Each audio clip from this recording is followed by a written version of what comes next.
On croit tout savoir sur les requins. On a tous cette image, hein, la machine à tuer, simple, parfaite.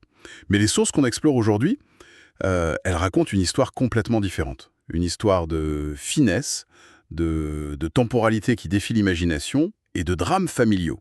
Franchement, ça ferait passer Shakespeare pour un auteur de contes pour enfants. Notre mission, c'est de déconstruire ce mythe. C'est tout à fait ça. On va oublier un peu l'aileron qui fend la surface pour plonger dans ce qui fait d'eux de vrais survivants. Et ça depuis plus de 400 millions d'années. Ce n'est pas juste une histoire de dents. C'est une histoire d'adaptation, d'une complexité, d'une élégance folle. C'est ça qui leur a permis de tout voir, des dinosaures jusqu'à nous. Et c'est au cœur de nos documents aujourd'hui. Parfait. Alors, pour commencer à briser ce mythe de la brute épaisse, attaquons-nous à ce qui m'a le plus marqué, ce fameux sixième sens. On parle pas de comics là, c'est de la biologie bien réelle. Les articles parlent d'un organe au nom assez poétique, les ampoules de Lorenzini. C'est quoi exactement? Le nom est fascinant et la fonction, elle l'est encore plus. Imaginez un réseau de centaines, voire de milliers de petits pores sur le museau et la tête du requin. Chacun de ces pores, c'est l'entrée d'un canal rempli d'un gel conducteur. Et ce canal mène à une petite poche, l'ampoule, où se trouvent les cellules sensorielles. L'ensemble, c'est un détecteur de champ électrique, d'une sensibilité ahurissante. Ahurissante, c'est-à-dire, on a une idée de l'échelle? On parle de l'ordre du nanovolt par centimètre. Pour donner une idée, c'est comme si on pouvait détecter le champ électrique d'une pile AA à plusieurs kilomètres. Dans l'eau de mer, ça leur sert à deux choses capitales. D'abord, la chasse. Le moindre battement de cœur d'un poisson sous le sable, ça émet un champ électrique. Pour le requin, c'est une balise. Et ensuite, la navigation. Ils se servent du champ magnétique terrestre comme d'un compas interne. C'est incroyable.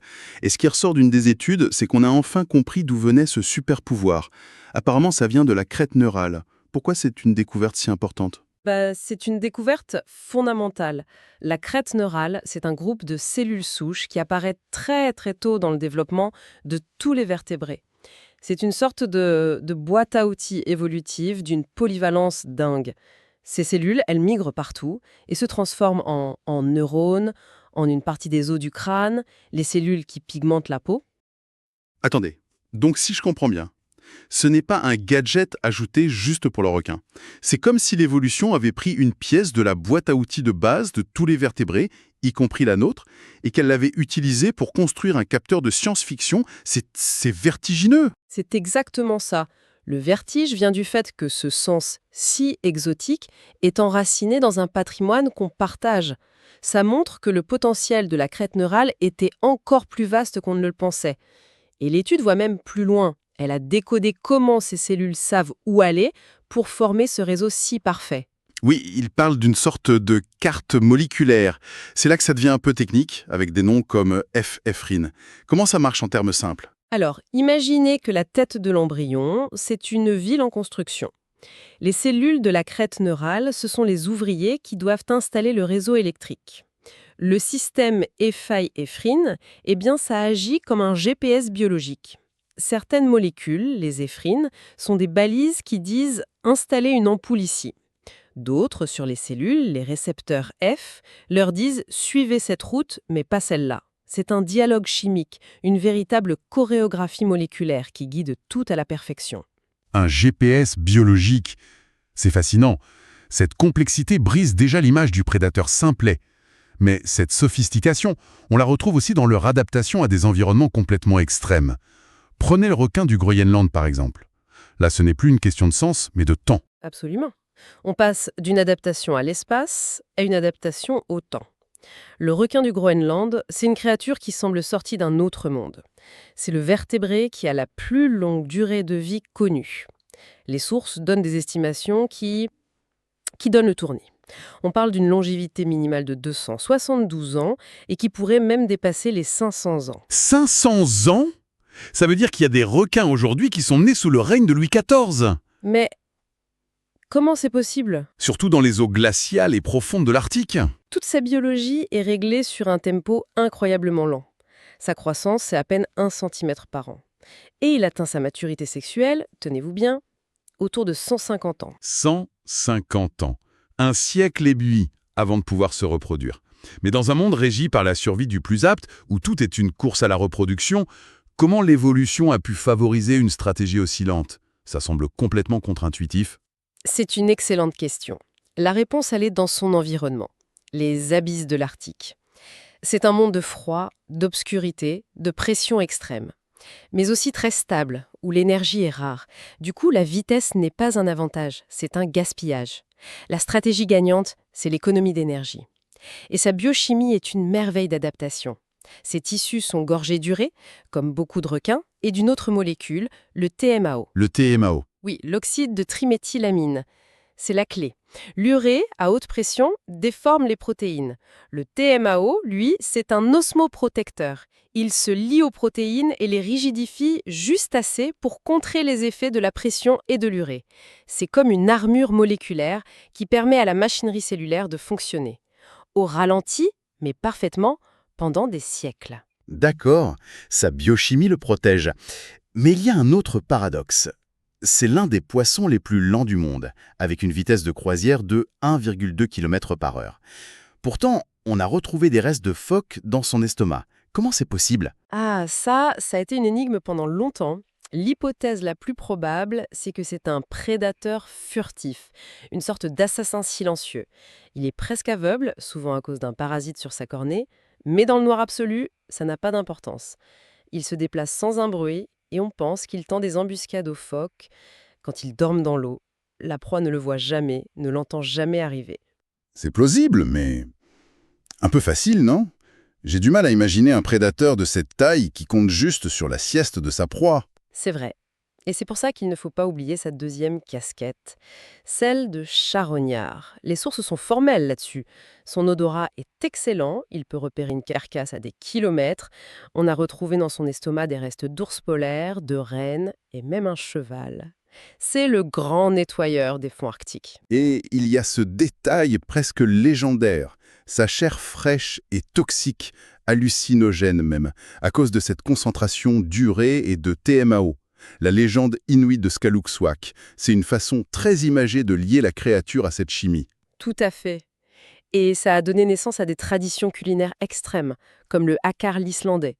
Pour le rendre comestible, il faut le faire fermenter et sécher pendant des mois. C'est un processus de purification. Ça en dit long sur la relation de respect et de nécessité entre les peuples arctiques et cet animal. On a donc déconstruit le mythe du prédateur simple et celui d'une vie rapide. Passons maintenant à la reproduction, où là, le mythe de la famille tranquille vole en éclats, de la manière la plus brutale qui soit. Une des études se penche sur le requin-taureau et c'est intense. Intense est un euphémisme. Là, on entre dans la biologie la plus impitoyable.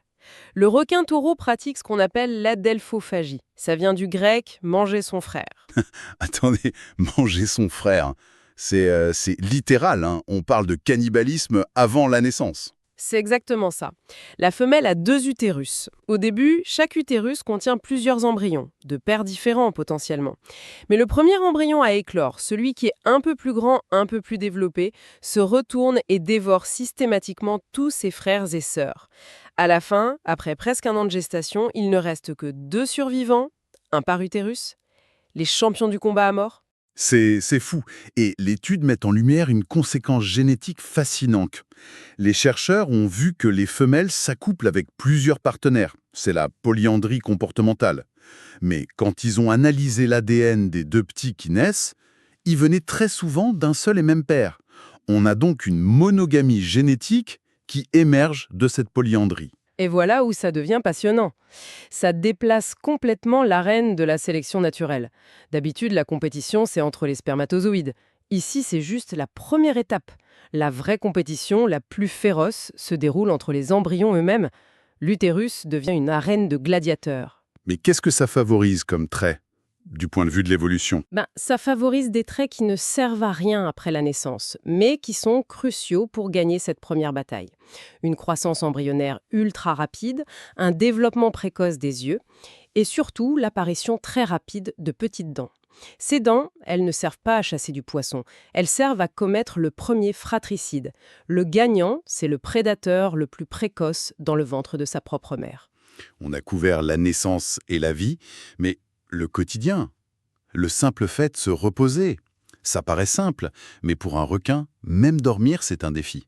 Comment un animal comme le grand requin blanc, qui doit nager constamment pour respirer, comment fait-il pour se reposer? C'est une question qui a longtemps été un casse-tête. En fait, il n'y a pas une seule solution, mais plusieurs. Certains requins, comme les requins nourrices, utilisent le pompage buccal. Ils se posent au fond et utilisent les muscles de leurs joues pour activement pomper l'eau sur leurs branchies. Pour eux, le repos est possible. D'accord, mais pour les nageurs obligés, comme le grand blanc, ils ne peuvent pas s'arrêter. Pour eux, il y a deux hypothèses principales. La première, c'est une sorte de pilote automatique, on pourrait appeler ça la nage-sommeil. Le cerveau serait au repos, mais la moelle épinière continuerait de coordonner les mouvements de la nage. Le requin avance, mais son cerveau se repose. Et la deuxième hypothèse? C'est le sommeil uni-hémisphérique. On connaît ça chez les dauphins. Une moitié du cerveau dort pendant que l'autre reste alerte. Ça leur permet de maintenir les fonctions vitales tout en se reposant hémisphère par hémisphère. Et il ne faut pas oublier les spiracles pour certaines espèces. Des petites ouvertures derrière les yeux qui leur permettent de respirer, même en étant posés sur le fond. Alors, si on fait le bilan, cette exploration nous a emmenés très très loin de l'image de la machine à tuer. Le mythe est en pièces. On a découvert une créature avec un sixième sens électrique d'une précision folle, un être capable de vivre un demi-millénaire en ralentissant le temps, et une espèce où la vie commence par une bataille à mort. Exactement. Et ce qui est important de comprendre, c'est que ces adaptations extraordinaires, c'est à la fois leur plus grande force et aujourd'hui leur plus grande faiblesse. La croissance lente et la maturité à 150 ans du requin du Groenland, c'est une merveille d'adaptation à un monde stable. Mais face à la surpêche, c'est une condamnation. On ne peut pas pêcher une espèce qui met 1 siècle et demi à se reproduire comme on pêche la morue. Sa biologie unique est directement liée au défi de sa conservation. Tirée de l'étude sur le requin-taureau. Les auteurs suggèrent que ce cannibalisme pourrait permettre aux femelles ce qu'ils appellent une polyandrie de convenance. En d'autres termes, elles s'accoupleraient avec plusieurs mâles pour éviter de se blesser en résistant, sachant très bien que la bataille dans leurs utérus fera le tri. Et ça soulève une question renversante. Dans cette forme extrême de sélection, le choix final du père n'appartient plus à la femelle. Il est délégué aux embryons eux-mêmes, qui se battent pour leur droit d'exister avant même d'être nés.